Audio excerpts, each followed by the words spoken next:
कल वो बोल रहे तो हम ऐसा थोड़ी ना बोले आप झूठ क्यों बोल रहे हो, हम नहीं बोले, नहीं बोल सकते साहब। वो माननीय विपक्ष के नेता है, वो बोल सकते अपना भाषण मान्यवर।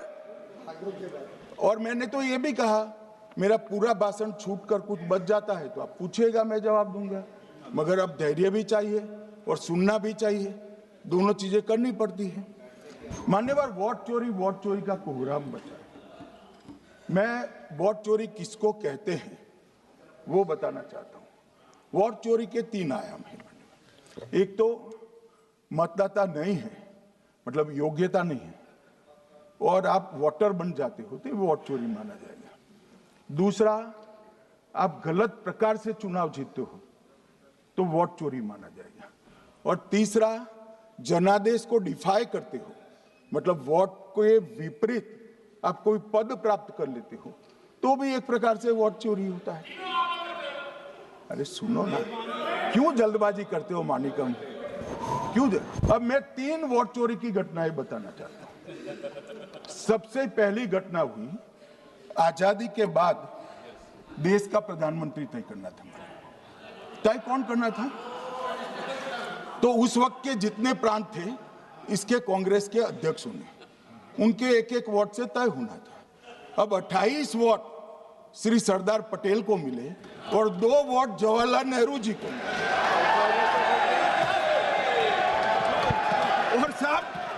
और साहब प्रधानमंत्री जवाहरलाल जी बने।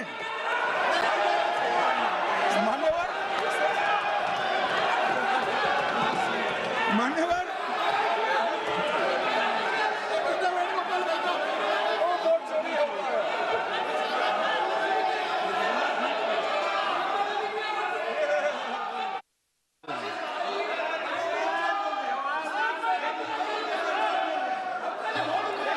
प्लीज माननीय गृह मंत्री जी, माननीय गृह मंत्री जी प्लीज।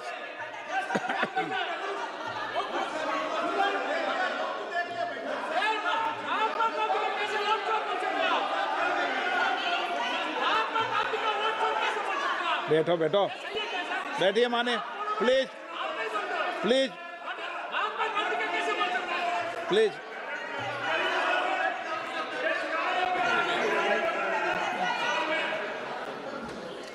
मान्यवर, दूसरी, प्लीज बैठिए बैठिए माननीय सदस्य, प्लीज, हर बार नहीं उठते, बैठिए।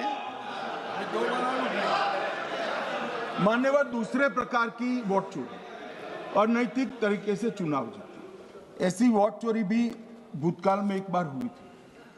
श्रीमती इंदिरा गांधी रायबरेली से चुनी गई। इलाहाबाद हाईकोर्ट में श्री राजनारायण पहुंचे कि चुनाव नियमों के अनुसार नहीं हुआ। इलाहाबाद हाईकोर्ट ने ये तय कर दिया कि श्रीमती गांधी ने उचित तरीके से चुनाव नहीं जीता है, हम इसको रद्द कर दें। मान्यवर, ये भी वोट चोरी थी, बहुत बड़ी वोट चोरी थी।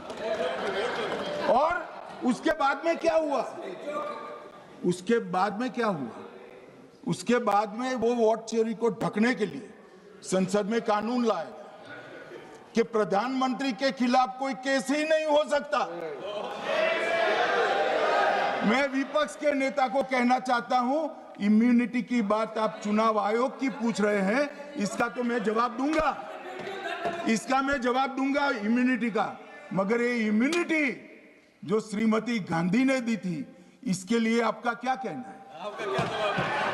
और उन्होंने तो स्वयं के लिए ले ली। उनका आरोप है। प्लीज, ऐसे नहीं चलता मान्यवर। आप जब बोले, जब 5-5 मिनट उठेंगे क्या? ये मान्यवर, उनका आरोप है। आप भी बोले ना, गलत। 1-1 मिनट में सदस्य नहीं उठेगा ना। मान्यवर, उनका आरोप है कि सरकार ने बनाया तो लोकतंत्र ने बनाया, तो जो समय का केस था वो बताया है, आगे का तो बताया। मोदी जी को भी सब लोगों ने प्रधानमंत्री बनाया है भाई, आपकी कृपा से नहीं बने हैं।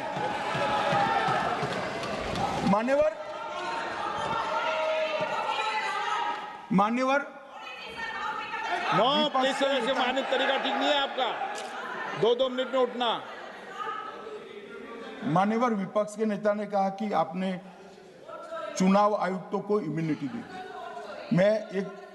इनका आरोप सत्य नहीं है, मैं इसकी बात बाद में करता हूं, परंतु हमने तो चलो मानो चुनाव आयुक्त को इम्यूनिटी दी, श्रीमती गांधी ने तो अपने आप को इम्यूनिटी दी।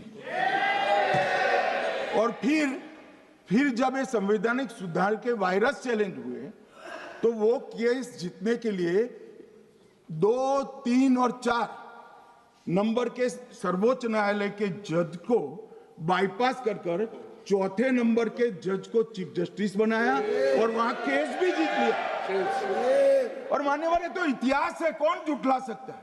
इनको कोई पढ़ाता नहीं है इतिहास, ये तो इतिहास है, सर्वोच्च अदालत और संसद के रिकॉर्ड में रखा हुआ इतिहास है।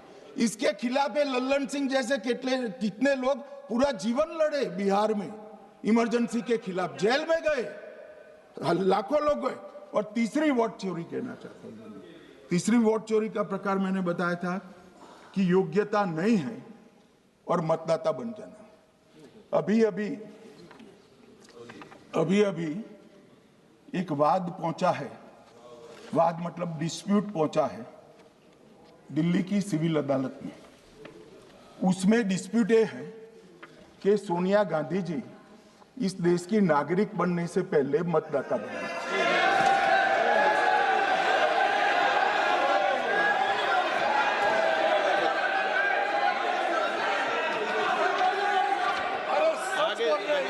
आगे सुनो, बोल क्या रहे, पूरी बात तो सुनो। मान्यवर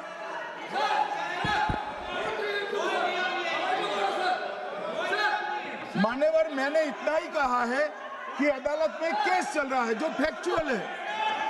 अब जवाब तो उनको अदालत में देना है, सोनिया जी ने यहां क्यों दे रहे? अदालत में जवाब देना है।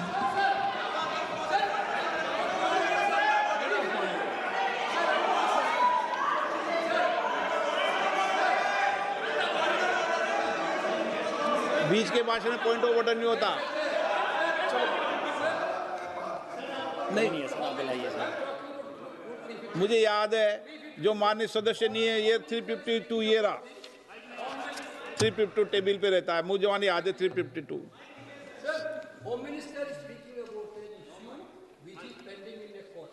Actually, what happens is, Rosavalli court,